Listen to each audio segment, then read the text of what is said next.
الحمد لله القائل ولا تمش في الأرض مرحا إنك لن تخرق الأرض ولن تبلغ الجبال طولا. أشهد أن لا إله إلا الله وحده لا شريك له، وأشهد أن محمدا عبد الله ورسوله وصفيه من خلقه وحبيبه،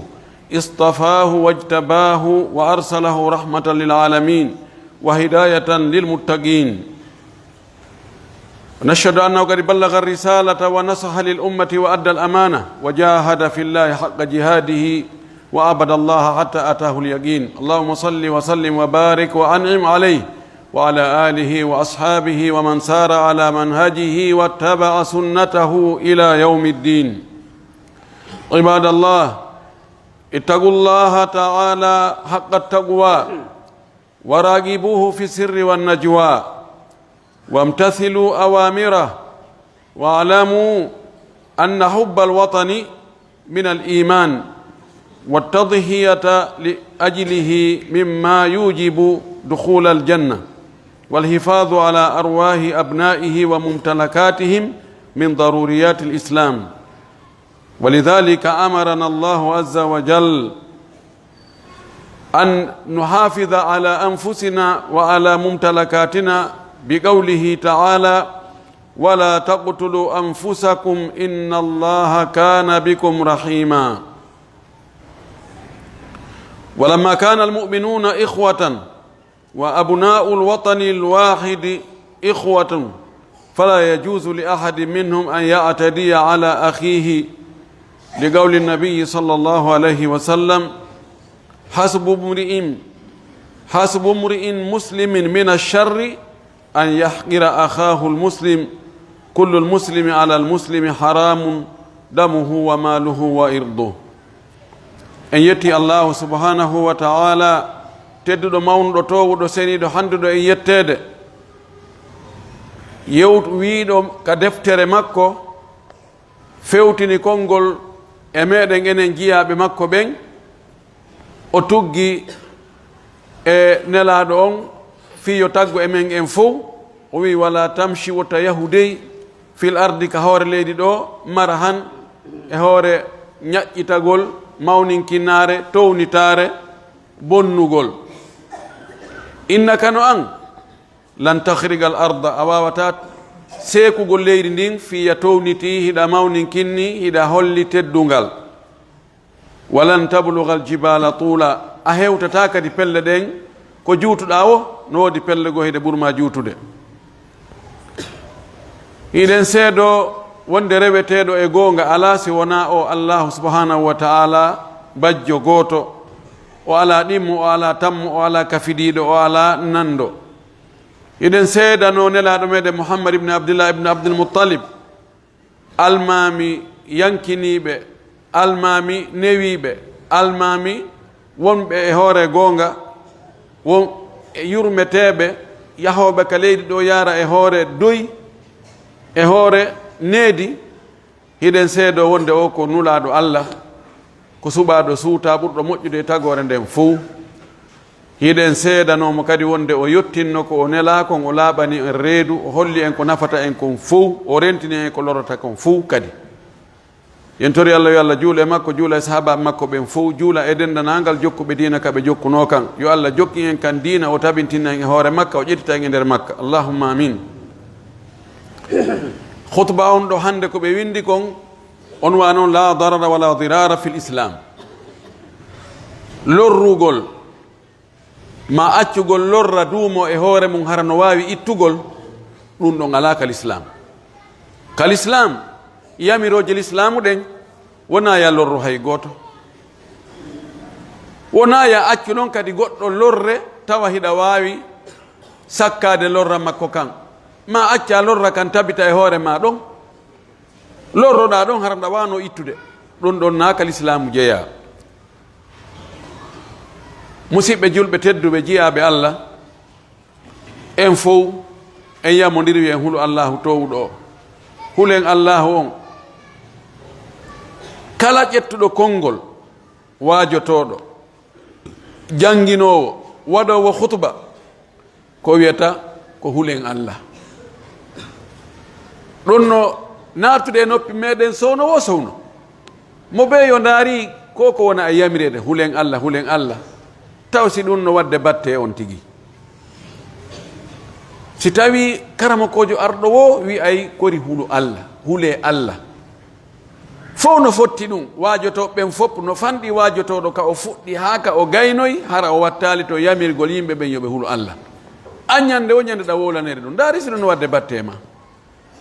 hulugol Allah ngol wona dogugol suuɗo wona townugol kuuru muɗum wona fermugol baafe akkita ridoji wona yawgol e pammeje wona natogol e ambassade ji wona ɗum woni kulol Allah ngol ko waɗugol ko Allah yamirma kon acca ko Allah haɗuma kon hara ka Allah haɗuma ɗon o yaalima ɗon ko Allah yamirma kon hara a hattaka ɗon hara yiɗa wadde waɗira kadi no Allah yamiri ya waɗir noon waɗa nelaɗo on ñentinteɗo ma laɓɓinana Allah deɓe ɗen hara a woni hulɗo Allah hulen Allah jogito ɗen ko yamiri en ko e hoore soobe wo tawi a modi ɗum ɗo ko sunna ama a modi ɗum ɗo woɓɓe go ala e wadde ko honɗum la ko Allah yamirma kon jogor ɗum soobe waɗa no hana waɗirede noon ko haɗo en kon ɗum ɗon woɗɗitoɗen accen ɗum hiɗen wawi wurgol e ɓaawo mum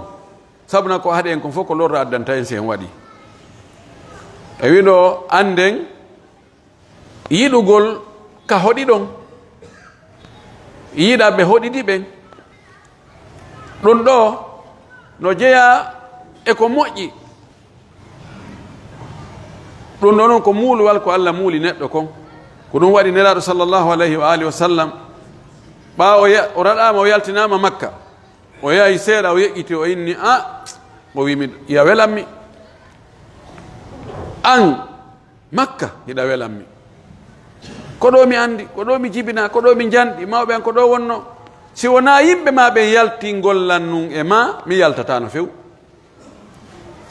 ɗum ɗo ko muuluwal ngal Allah muuli e neɗɗo hoɗe jibinte nokku ka sokkoyi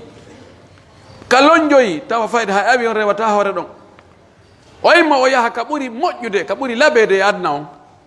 caye ɓurɗe labede ɗen o wonoya toon duuɓi kono hara si ɓernde makko ne miijitike ka o jibina o janɗi ɗon tawa ɓernde makko ne no hoyi tawa mo faala toon so hewti ko hay leɗɗe ɗen haray no wela mo ko hay kulloye wonkoye toon ko haray no wela mo so nani hito kulloye ko wono nande hito muɗum ado o yahude haray mo welti o andi o hewti ka makko neɗɗo no hani bungirde ka muɗum na ella neɗɗo no hani dankade ka mum neɗɗo no hani etagol ka muɗum kañum kadi no yarira yeeso no hettora no moƴƴira no fotira tawa yimɓe ɓen yeloto argol ɗon wona dogugol acca ka mum watta ɗon saabere anden wakkilagol fiino leydi muɗum ka hoɗi ɗon e yimɓe leydi mum ndin no yangorana ɓe ɗo pooɗana ɓe addana ɓe moƴƴeriji ɗin beri ko mari feere kon lorraji ɗi wawi duñugol pottina ɗin duña ɗi pottina ɗum ɗo waɗa ha Allah weltano on tigi sabu ko moƴƴere ma nden taw ko ɓuri handude e mayre ko siɓɓe ma ɓurɓe ɓattade ɓen enɗam ma ɗan ko ɗum waɗi nelaɗo men no maaki sa ƴetti sadaka a okki enɗam ma musidɗo ma hiɓɓuɗo a heɓira baraji nokkeli ɗiɗi heɓira baraji ko waɗɗa sadaka kon heɓa baraji ko jokkuɗa enɗam kon si tawi ko jana no okkuɗa a heɓa baraji sengo woto tun sengo sadaka ngon ɗon ɗo no moƴƴi no hana daranede etagol e leydi ka wonɗa ɗon ka Allah awma ɗon na neɗɗo suɓoto si tawi ko neɗɗo suɓotono ado on tigi jibinede oyna Allah min dey ko nokku kaari mi faala hara ko ɗon wonata leydi andin ko e on république ɗon mi jeyete leydi goo miɗo andi ka woni ndi ɗuɗatano heɓugol yimɓe kono keligo yarateno kono Allah landata ko ma afine tun tawa koye ndi leydi ɗo jeeyala sa ƴettay kaydiji ko kaydiji ndi leydi ɗon yarata askintinneɗa dambeɗa e ndin leydi komo honto ko guinéyenjo na an suuɓi tawde noon ko noon wayi Allah waɗima ko a guinéyenjo no waawi koy on tigi immo yaha ƴettoya nationalité e leydi wondigo o wuura toon ha mayde tawamo toon no waawi wonde ɗum ɗon ko woni o wawata ko ka jibinagol wonde koye ndi leydi ɗo jibinte ɗum ɗon na junngo makko woni o wawata o fini toon o tawa o jibinanoma e leydi kaariri kono yeeso toon no wawi kata katanade ha o ƴettoya kaydiji leydi wondigo kono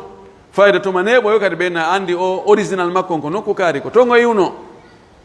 no woni yahuɓe e leyɗe goo feri wonoy toon mawɓe mum jibini ɗum toon ma kañum jibina toon keta katani ha ƴetti leydi kaydi leydi jiɗin toon ha laami leydi ni kono ɓeyna original o noon ko nokku kaari o yiwi goy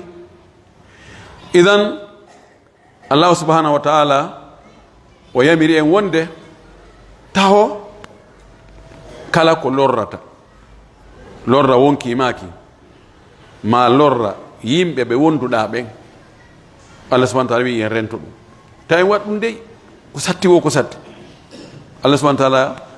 o wi wala taqtulu anfusakum inna allaha kana bikum rahima ta on warto e firo goo wala taqtulu anfusakum ko ta on war hoore mon ta on warto kala ko annduɗa si a waɗi ɗum ɗo no gasa wonkimaki lutta e mum wota naatu e mum ta tewo wara hoore ma e firo goo wota on waru siɓɓe mon ɗimmoɓe mon ɓen sabuna si siɗɗo ma on maayi haray fayda a maayi ko siɓɓe ma ɓen woni hoggo ma ngo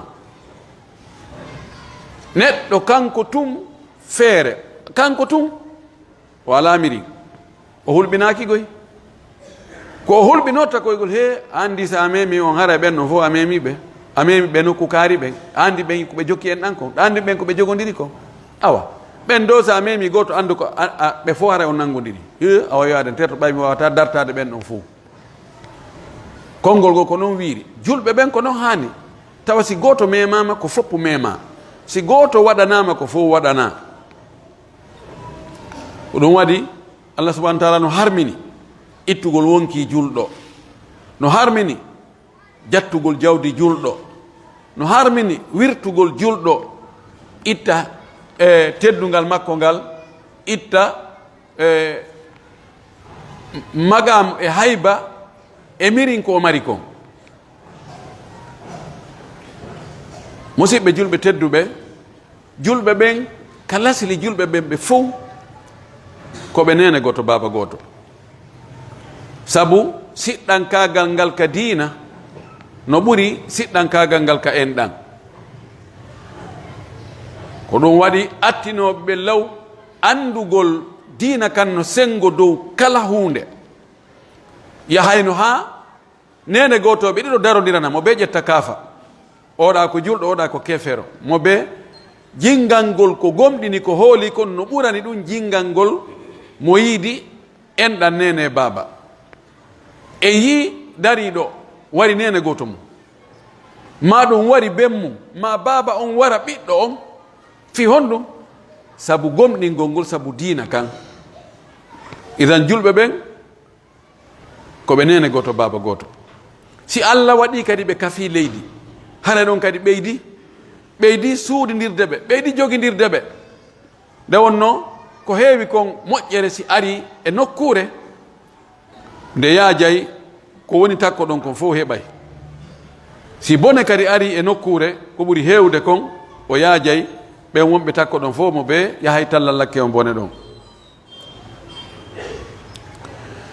daganaki noon neɗɗo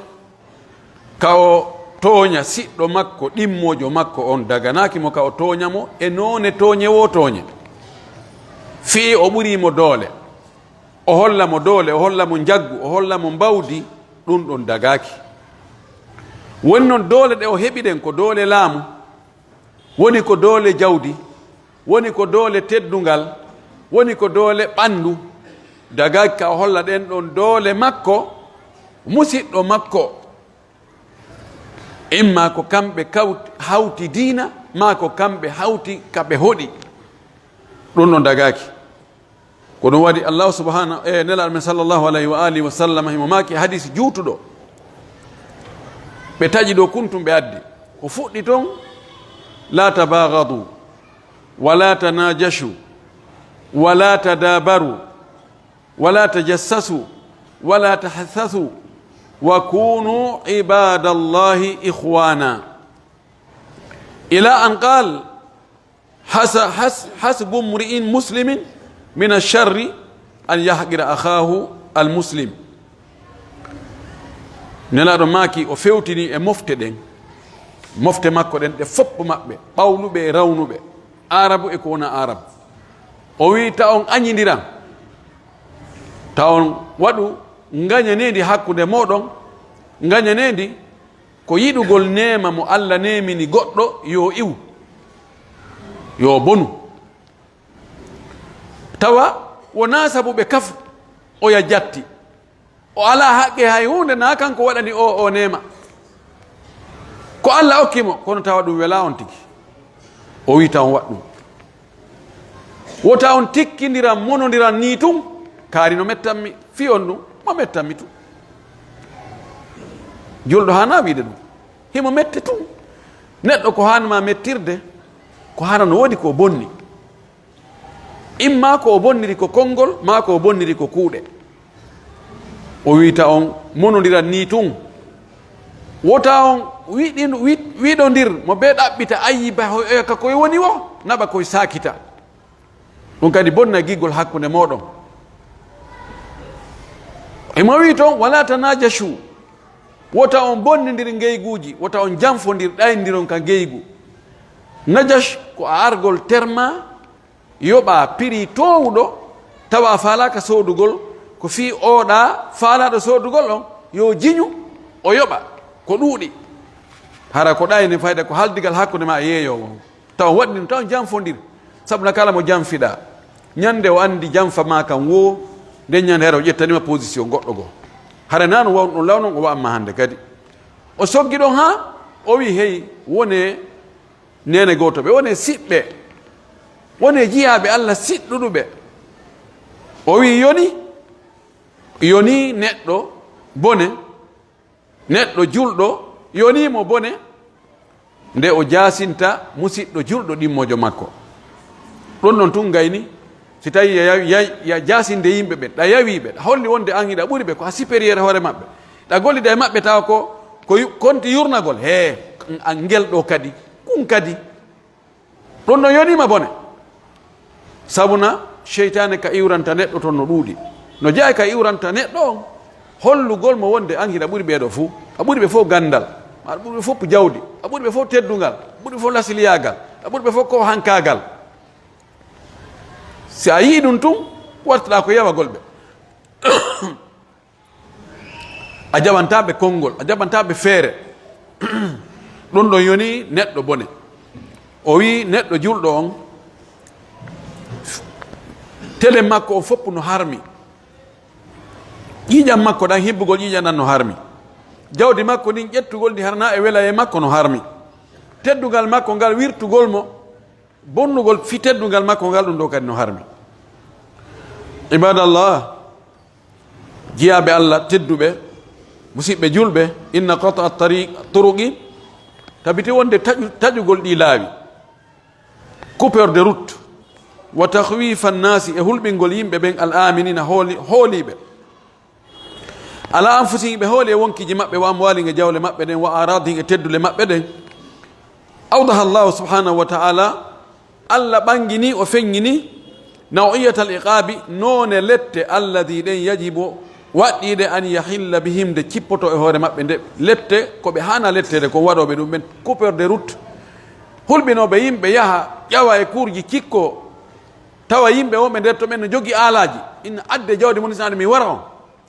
ɓeeɗo Allah subahanahu wa taala no ɓangini ko honɗum si ɓeeɗo hendama, honɗum ɓe hana waɗede ka aduna ga, si tawi no hara ko l'islamu ñawayno. o wi ɗon ɗo ko o ɓanginiri ɗeɗo ko lette sattuɗe muusuɗe hulɓiniɗe, ko fi kala miijinoɗo ɗum yo accu, si ɗum waɗama e hoore goto luttuɓe yaggay. Allah subahanahu wa taala o wi ka deftere makko, innama jazau alladina yuharibuna allaha wa rasulahu wa yas'auna fi l ardi fasadan an yuqattalu aw yusallabu aw tuqatta aydihim wa arjuluhum min khilaf أو تقطع أيديهم وأرجلهم من خلاف أو ينفوا من الأرض ذلك لهم خزي في الدنيا ولهم في الآخرة عذاب عظيم. ديدو لتدي الله سوغي او آية دو وي أندو نجودي كوني نجودي بي حبدو بي الله darti ɓe ñaawoji Allah ɗen mo dartike sari Allah on haray o woni haɓidowo e Allah mo dartike yiɓɓe Allah ɓen woni e lettugol ɓe e haɓugol ɓe e tampingol ɓe haray ko Allah woni haɓude enelaɗo Allah on mo dartike sariyaji Allah ɗin ɓen waɗoɓe ɗum wonɓe e yahude eto no bone on wonira ka leydi sakita bone on ka leydi waɗa boneji ɗin ka leydi ɗon ɗo taƴugol laawi ɗin ɓayno Allah waɗiri yimɓe ɓen noon koɓe jinda e kawre leydi ɗo eyi goɗɗo no yewa e leydi ɓurdi hettade yaha woni e leydi ɓurdi tampude woɓɓe no yiwde ɗo Amérique no yiwde Europe no ara wuura e leyɗe meɗen fi kala tampere no ga kono mi tawa ko ga sottanta ɓe ko ga ɗo ɓe faala wonde woɓɓe yiwa ka capital yaha ka fulawaji woɓɓe wiwa ka fulawaji ara ka capital woɓɓe wiwa o fulawa ɗo yaha e o fulawa ɗa woɓɓe wiwa e nde saare ɗo yaha e nde saare ɗa ko noon Allah waɗiri yimɓe ɓe taƴugol noon ɗin laawi hakkude maɓɓe ɗon noon ko bonnugol maslahaji maɓɓe ɗin nde wonno ɓeeɗo itte ko mari ɗo kon ka muɗum ɓayno hitta ɗon naɓa to toon no hitti ƴettoya ko woni toon hitta kon adda ka mum kañum no hitti ko noon Allah waɗiri yimɓe ɓen yoɓe wuuru kuperde ruttu noon ɓe faalaka ɗum waɗa mo ɓe ko yowonu kamum gasata mo ɓe ka woni ko muɗum an hiɗa hato jini ko woni to kon ɓe to no hato jini ko woni ɗo kon ɓeɗo ƴettuɓe aalaji no dari no haɓa ataka yimɓe wonɓe yaade ɓen ma groupe armiɓe no ara yana e yimɓe jatta jawle maɓɓe ma wara ɓe Allah wi joddi ɓe waɗoɓe ɗum ko honɗum kamɓe kadi ɓe hana wattede ayin ko nde juuɗe maɓɓe ɗen e koyɗe maɓɓe ɗen taƴete luutinire junngo ñaamo ngon taƴe koyngal nanal ngal taƴe sit ɗum ɗon ɓe pande kadi ɓe ware ɓe pande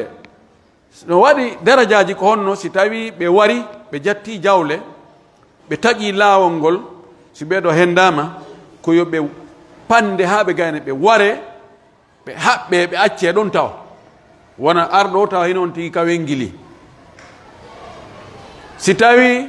ɓe war ɓe jattali jawdi ɓe ware tun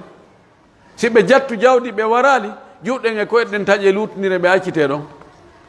si tawi ɓe hulɓin tun ɓe taƴi laawol ngol kono ɓe jattali jawdi ɓe warali ɓeɗo koye ɓe raɗe ɓe yaltine ka leydi ɗon ɓe sasine kala ko ɓe ne awa himo toon kadi raɗemo ɗon ɓe yara Sierra Leone na ɗon Libéria na ɗon Côte d'Ivoire na ɗon Sénégal na ɗon koni Allah subahanahu wa taala yagginiri ɓe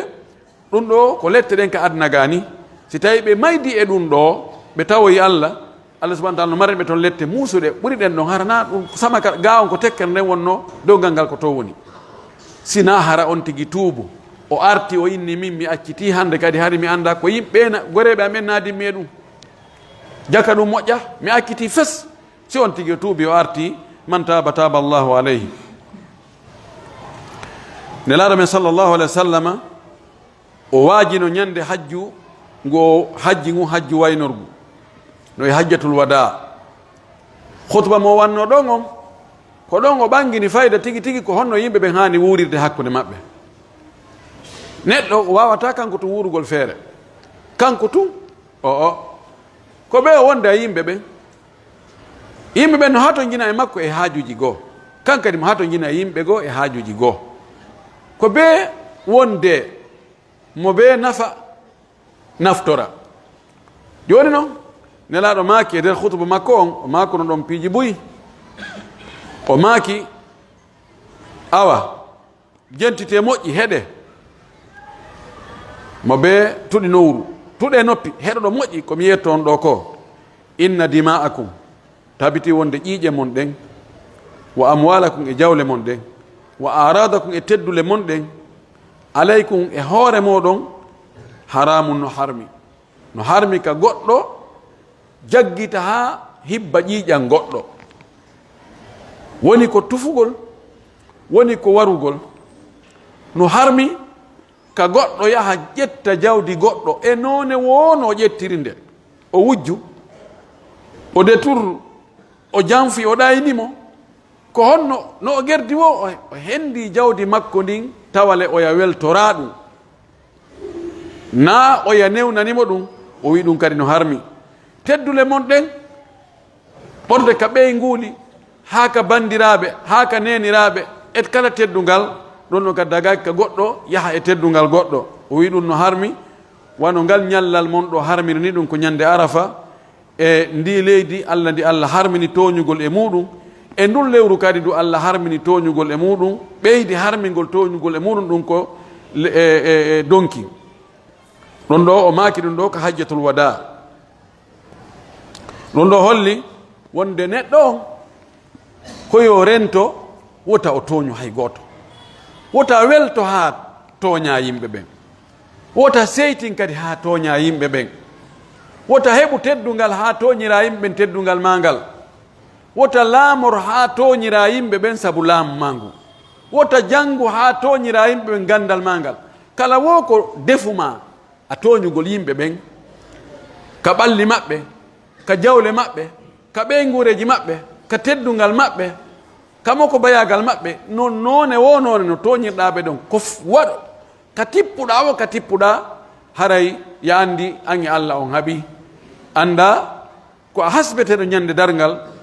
dendanangal mo toñunoɗa ɗuuɗi wo fanɗi wo si tawi on yarlodirano ka adna ga ñande dargal ko ka baraji ma ƴettoyte embere ko toñunoɗa kon o jonne si woni a ala moƴƴi few ko boneji ko o wanno kon ƴettete embere ko toñunoɗamo kon watte e hoore boneji ko marɗa kon en torki allah yo allah dandu en ɗum aqulu qawli hada wa astaghfirullaha li wa lakum wa li sa'iri lmuslimina min kulli dhanbin wa khati'a fastaghfiruhu innahu huwal ghafurur rahim.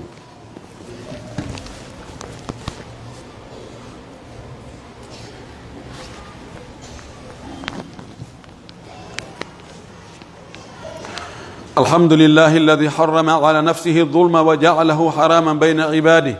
أشهد أن لا إله إلا الله وحده لا شريك له وأشهد أن محمدا عبده ورسوله أيها المواطنون إن الملاحظة بعد فوز فريقنا على أي فريق آخر دائما أو عدم فوزه يدعو إلى الأسف والحزن لأن بعضا من أبناء هذا الوطن المحبوب يلحقون ضررا بالآخرين حتى تؤدي إلى إزهاق الأنفس البريئة ويفسدون ممتلكات الغير وسلب أمتعة الآخرين كما يلحقون أضرارا بسيارات المال